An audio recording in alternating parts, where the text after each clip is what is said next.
I am Anil Kumar. Welcome to my YouTube channel and the website Global Math Institute. We have taken some challenging questions shared by our students. This is about linear systems where the equations are given in fractions. So we have a set of equations here.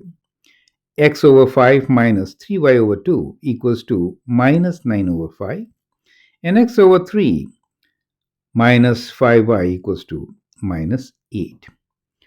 Now, to solve this, what can we do? Well, first thing what we should do is rewrite them with multiplying after lowest common denominator, like without fraction equations, right? So in the first case, you can see the equation 5 and 2 are multiplied, so we get 10. So if I multiply this by 10, we'll get rid of fractions, right? And here we can multiply by 3, right?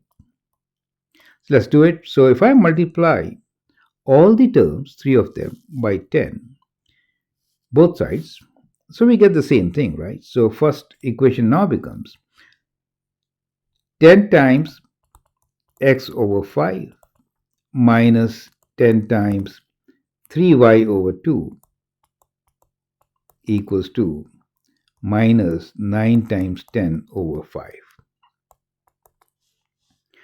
The second one is times 3, so it is 3 times x over 3, so we got rid of 3 now, minus 15y equals to minus 24. So that is the set of equation we got. Now, let's simplify the first one and rewrite both the equations. So we get 2x minus 5 times 3, 15y equals to 9 times 2, 18. The second one gives you x minus 15y equals to minus 24. Correct. Well, as you see, the second equation and the first equation y coefficients are same.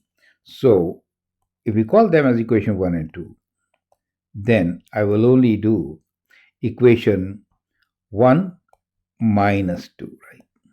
So if I do that, what do I get? I get x, that becomes 0, and this becomes minus 18 plus 24, right? So we get the value of x as 24 minus 18, which is 6. Once we get the value of x as 6, we can substitute that value and find the value of y. Correct? So you can use the original equations or the transformed equations to get the value of y as a solution. So since x is 6, I will prefer to use this particular value since 6 by 3 is a whole number, right?